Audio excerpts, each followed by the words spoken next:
I think it's live. Okay. Hey, what's up? What's up? What's up, y'all? I had to do a impromptu about this real quick. Um, Hold on. And I did figure out how to cut the notifications off, so y'all don't have to be bothered with that. Make sure you hit the thumbs up button when you come in. Make sure you share. YouTube likes to suppress my videos, so I need y'all to like and share. Hopefully, we can have a good family discussion because my spirit is just vexed right now. You know, it's just vexed right now. As a black woman, as a mother, and as someone that love black people dearly in general, but um, as someone who just loves our black men. Um, so yeah, when you come in, hit the thumbs up button. Make sure you share. I want to have a family discussion. I want y'all to let me know in the chat where you're tuning in from. Let me know where you tuning in from, city and state. Drop it in the chat. Drop that in the chat.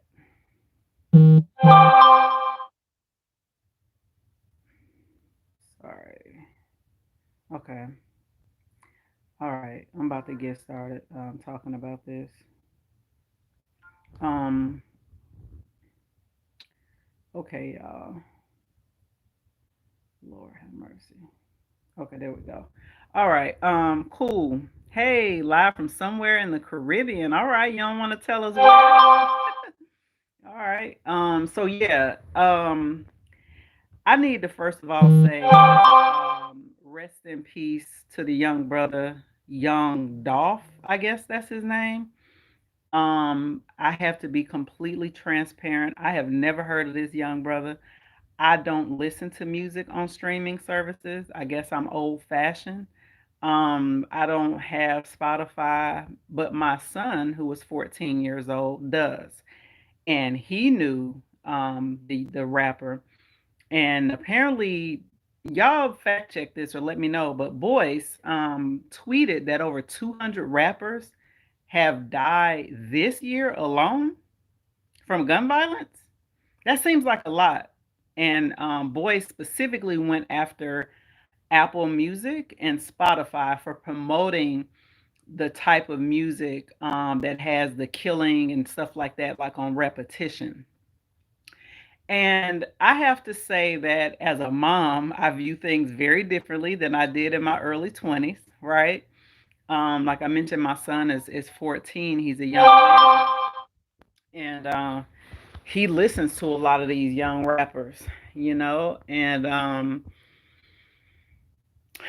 man, like I said, my spirit is really heavy and just vexed right now because I want young black men to live. I want black men in general to live.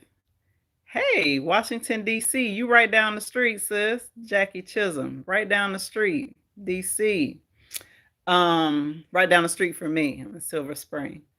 Um, I want black men to live long lives like everybody else, you know? And especially these young brothers, a lot of them, you know, had issues in school. Many of them, got caught up in the school to prison pipeline and have had all kinds of things happen, in their lives. But this brother was 36, born in 1985. That's crazy. That's crazy to me. I am I'm sad, like, because several people like on my social media, apparently everybody listens to streaming services and I don't. But everybody on social media have been like pouring out these like, you know, um just their thoughts about like him as an artist and things like that. I've seen people posting about different beefs with other rappers. And it kind of reminds me of the West Coast, East Coast beef for y'all that remember, the whole Tupac and Biggie. It kind of gives me that feel. And I think that for us as a community, we have some agency when it comes to these things. I think that artists um, should be more responsible about the type of music that they're creating, and also I think that as a community, clearly we're failing our children, our young people, um, because there just should not be the type of animosity that we have for each other, that we will go and unload over 100 rounds into another black person that's patronizing a black business in front of a black business. I can think of a few people that we should be organizing to go and unload that type of weaponry and rounds on, but I'm not trying to get banned from YouTube, and neither am I trying to become of interest to law enforcement. But y'all who listen and read between the lines, and I'm thinking about Amos Wilson, when he said in one of the many videos of his amazing lectures on YouTube, he said the reason why black people don't kill white people in the same manner in which we kill each other is because we've never been taught to. And I was like, wow. I remember thinking, like, is that simple, right? Um, and the level of just injected oppression, Baba Wakesa would have me say, instead of self hate or self loathing, because according to Baba Wakesa, who is the author and creator of a program called Warriors, Healers, and Builders, which is an African centered theory and praxis that he teaches all over the country about to heal our communities from the types of things that's happening with this young brother and a lot of young brothers um, who are being gunned down and murdered every day. Can anybody fact check that? If you just now coming in, I had mentioned earlier that Boyce tweeted out. You can go on Twitter and see Boyce's tweet.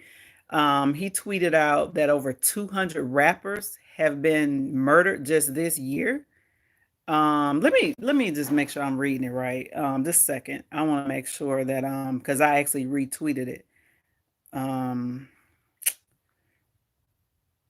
just a second. Uh, I just want to see if anybody can like fact check that. I don't know whether people but Boyce. Okay, yeah.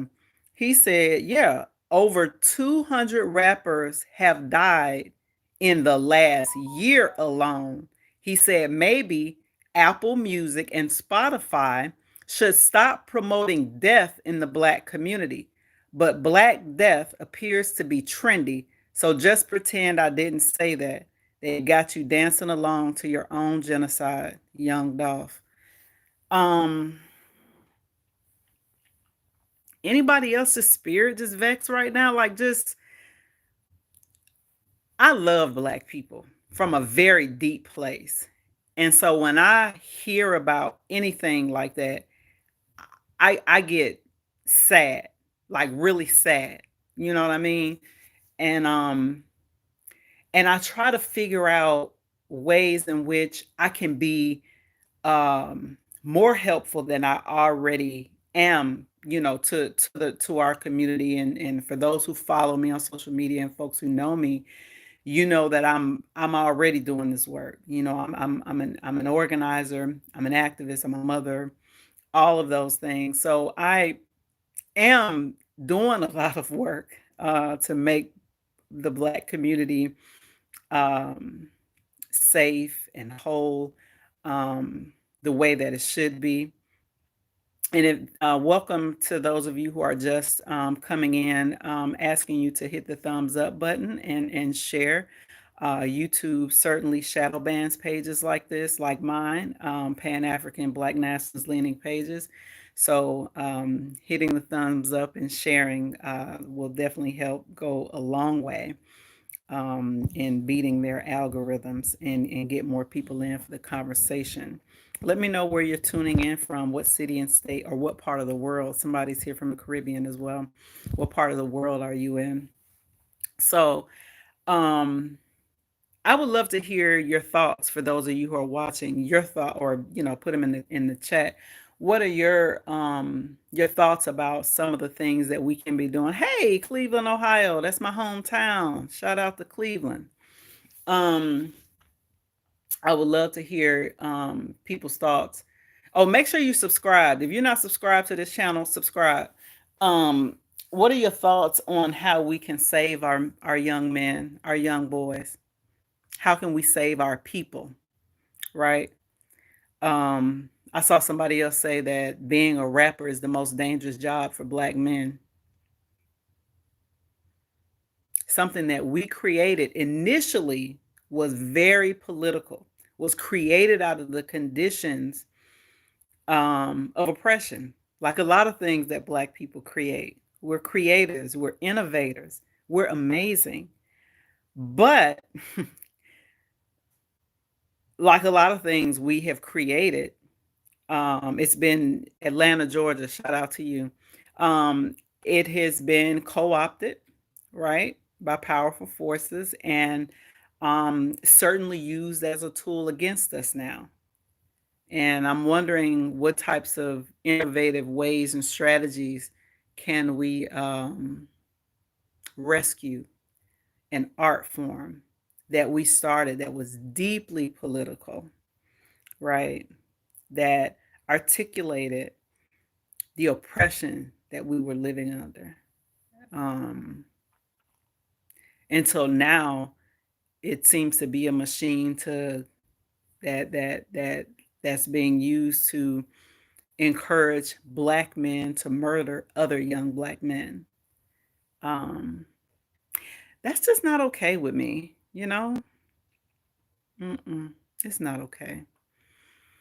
And yeah, I would just love to hear what y'all thoughts are on that. If you can put it in the comments, how can we rescue this art form from being a purveyor or encourager of violence? Um, I appreciate that you believe that's a question for men to answer. Well, hip hop just isn't men. I feel you, and I like that. Zakia, what has been said that hasn't been said already was tried. We have not tried. We need to make our exit from America. It's bad for our health. I like that. I appreciate that. We have too many internal enemies to aim at efforts of saving anyone. We're not going to handle our internal. Hey, thank you. Hey, I was just telling someone the other day, we have got to figure out how to handle our traitors. I completely agree with that. I think that the treason is a much more dangerous immediate threat. Thank you for saying that, because I was using it in the context of talking about gentrification, because I was in Southeast DC last week for an event, work event. And I remember driving through Southeast, and I'm like, the Negroes that helped gentrify Washington, D.C. included black mayors, black politicians, where white folks, not in D.C., could not have gotten that off without black complicity. And I said, we have got to figure out how to deal with these Negroes that get checks for selling the majority and the poor and the working class down the river. And so I agree. The same can be said about this. I completely agree with that assessment. And thank you for bringing that to the top of my mind, because I'm already with you on that. Period. We got to. We got to. No, I appreciate that, Warrior Scott. And I'm with you too, Mr. Untouchable. As you know, I just came back not too long ago from visiting home, the motherland, right? I just came back from visiting Africa for the first time, and I'm completely on board with leaving this sinking ship. However, the majority of Black people are not able. Let's just be real. It costs money to go to Africa. It ain't like you can just walk. You got to go across seas, as they say. Okay. Um, so we got to be realistic too in terms of, because see, I love all black people. We got to be realistic in terms of that. Even relocating or moving to another country is actually going to be a class issue. For those of us who have the money to buy whatever amount of ticket to fly, even if it's one way to get to the continent. I mean, going to the Caribbean may be easier for people, but some of the same issues that exist here also exist in the Caribbean, um, and even on the continent to some extent. So I agree with that too. I'm not disagreeing. I'm just saying that we need to do this work everywhere. Basically, we got to do this work everywhere African people are. Yeah, everywhere African people are. So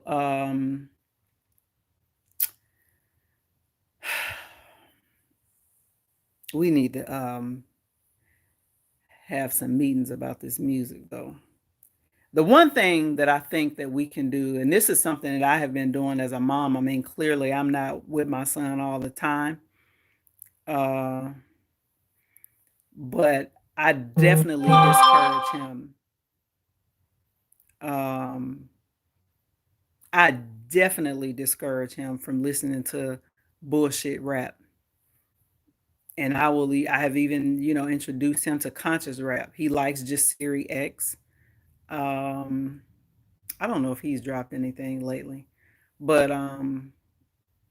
you know, most of the conscious rap, um, again, I don't listen to streaming services, so I don't know who are the conscious rappers now on streaming services. Are there any? Are there any conscious rappers on streaming services? If they are, put them in the comments because those are the rappers we need to be promoting to our kids because they gonna listen.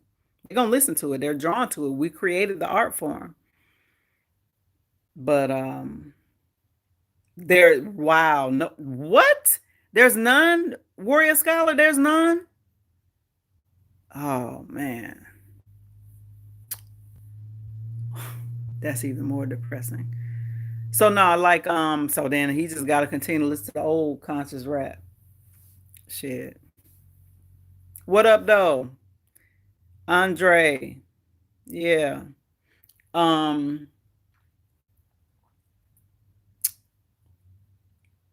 mm.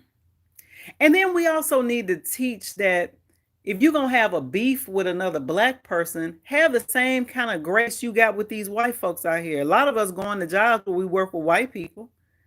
And I know you didn't have beef with them, but you ain't getting ready to roll up on them and dump 100 bullets out. Cause that would be cause you already know what's gonna happen.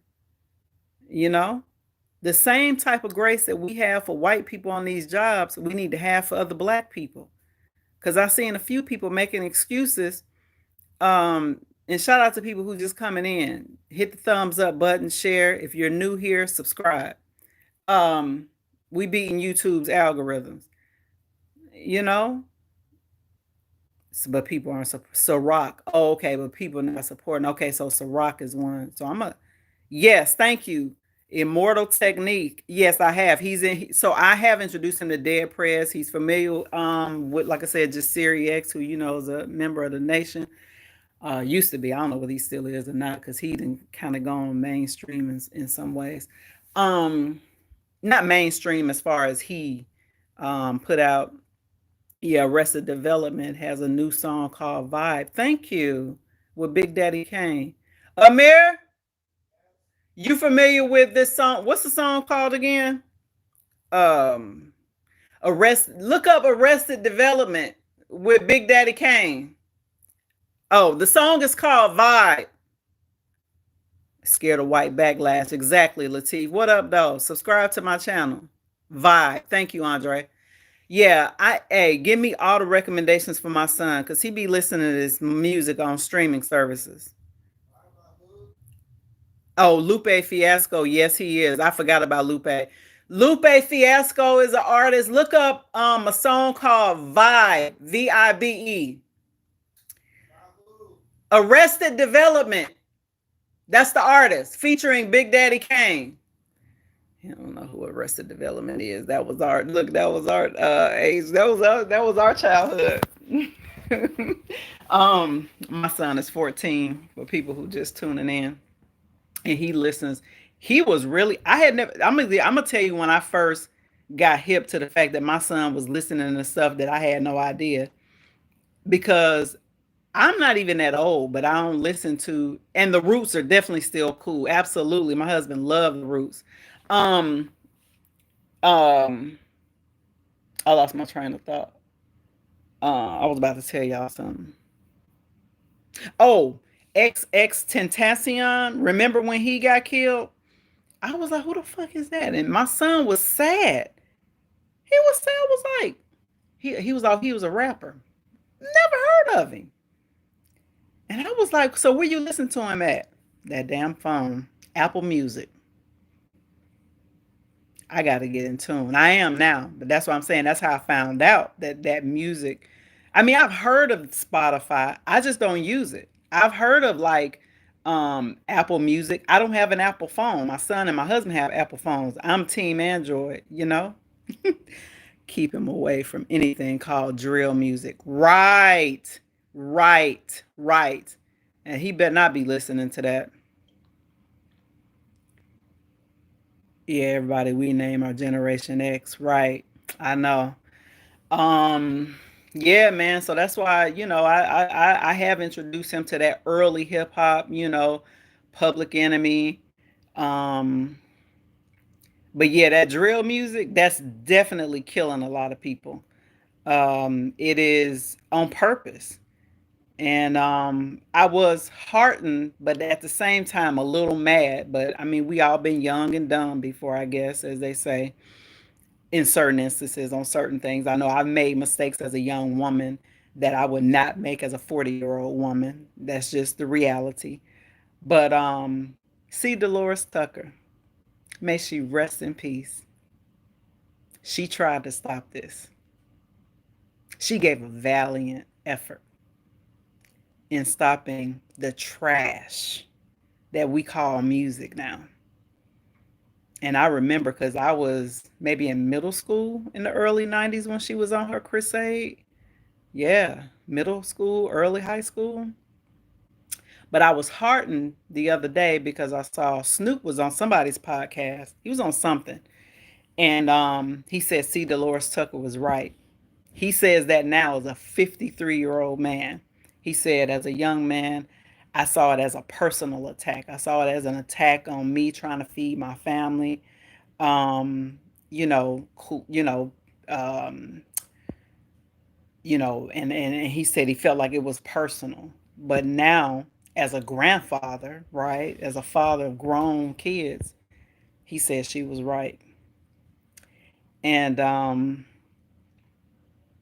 mm, we definitely got to respect our elders. Shout out to C. Dolores Tucker, um, because she couldn't believe that we was dancing in to Two Live Crew. Hey, I ain't gonna lie, I remember Two Live Crew, yo. I was shocked that that people made music like that too. I grew up in the South, in the rural South at that. So actually, in the late 80s and early 90s, in B. Lloyd, Alabama, I did not have access to a hip hop station.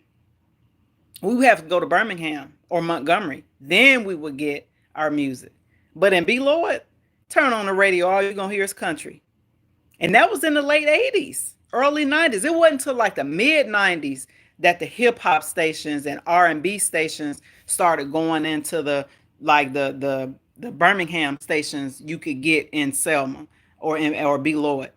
Montgomery you could start getting, but the hip hop, not in the late 80s. I don't know if anybody else on here grew up in the rural South. I was born in Cleveland, Ohio, and spent my early years there, but I was raised in in Beloit, Alabama. I was telling my son that. He was like, "Why didn't you listen to hip hop?" I was like, "Shit, I didn't have access to it." So a lot of the like rap that like my husband loved is a lot of it like I didn't hear it to adult. Like I didn't grow up with it, because I didn't have access to it.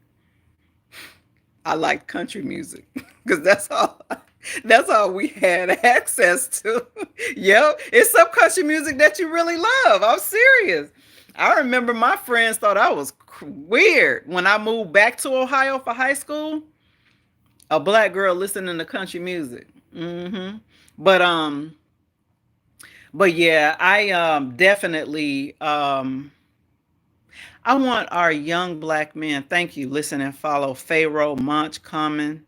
Oh yeah, most def Yasin Bey.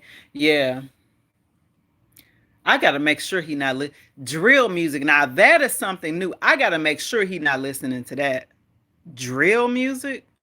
Damn. And all of that is created by our enemies. You know what I mean? In terms of, and I remember Griff, even though I don't care for him, Professor Griff, and but he's been talking about the frequencies and different things like that. I remember I couldn't like really get with that because I'm like that I've never heard of that, usually, and I guess I didn't really see him as an authority, but that's my own, you know, judgment there. But apparently he's right in terms of like that drill music. But he'd been talking about that for a couple of decades now. I think Professor Griff has been going in on the music industry and the type of music and the hurts. The Johnny Cash was a gangster, right? Um, but yeah, so yeah, man, I love us. Get him interested in live music where he could go and appreciate real musical instruments. I agree. The problem is we live in the DMV region, DC, Maryland, Northern Virginia. And a lot of these venues, I'm not sure where y'all at on like the whole VAX, but we not with it in our household. And so that in these liberal areas controlled by Democrats. That is a yeah, Moo Fresh is DC. Yeah, um, that is becoming a requirement. And as a matter of fact, let me tell you what happened. The Roots, as a matter of fact, is about to be at the Kennedy Center. Now, my husband and I have seen them before there. This was pre-COVID. I went on there to buy tickets again to surprise him. They requiring vaccines, requiring them. Not even to show a test, because a lot of venues are like, okay, you can do either or. The Kennedy Center. So in this area, as far as like the live music, I'm saying all that to say, yeah, I'm saying all that to say, in a lot of these liberal areas, if the artist ain't playing in Texas or Georgia or Florida, one of them states that ain't with that tyranny, then and see that's travel for us. I mean, which we go to Georgia a lot. Um, and we could, but I'm just saying because of where we live, that's not going to be going forward. Unfortunately, that's not going to be too much of an option for us. So anyway, I kind of got derailed, but I wanted to respond to that. Genocide rappers not interested in music with real instruments. True, true, true. Right, because the drill music is, from what I'm know of it, is not dealing with live music with instruments. Yeah. Y'all, I want our black men to live, y'all. Mm. I want our black men to live long, healthy lives, successful lives. I want them to be able to take care of their mothers and their families without having to go into the rap industry to sell death. I don't want that for our people. And RIP to the young man, and apparently he's married with children. Mm, yeah, yeah, mm. Yeah. Um, I want our young men to live long, happy, healthy lives. Oh yeah. Yeah, absolutely. Yeah, absolutely. Yeah, my son is definitely, while he may not portray it to his friends cuz he's young, he's, just going to high school and all that. He knows what's up. He definitely knows what's up. He's always grown up in a conscious household. He been practicing Kwanzaa, knowing all the principles of Kwanzaa, know we live Kwanzaa 365. Mm-mm. No, he know. As my grandma would say, she would always repeat that verse in the Bible, train him up. Absolutely. He trained up in African centered thinking. Period.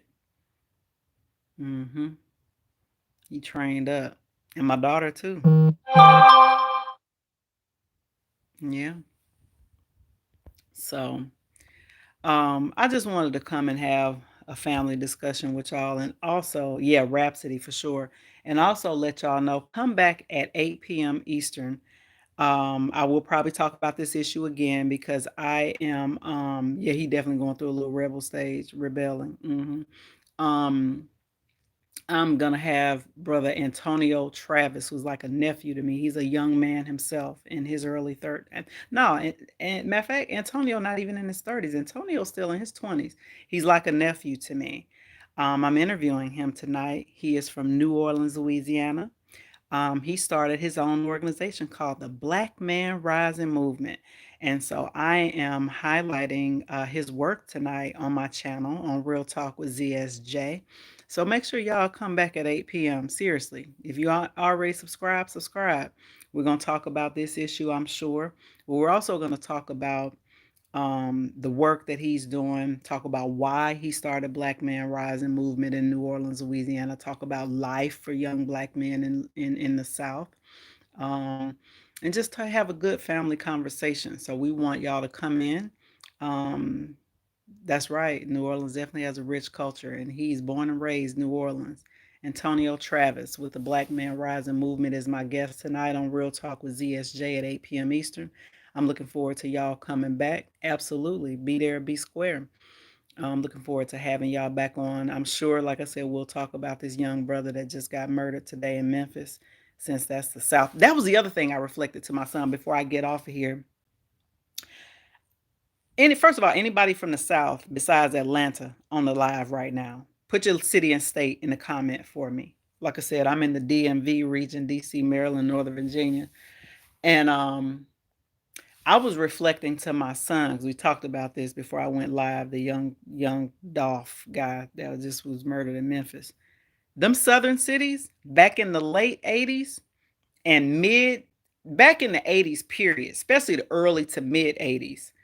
Um before our music, hip hop specifically, rap was infiltrated and taken over and co-opted, the types of murders that's happening in cities like Memphis and Birmingham and like the small southern cities, Selma even now, which is the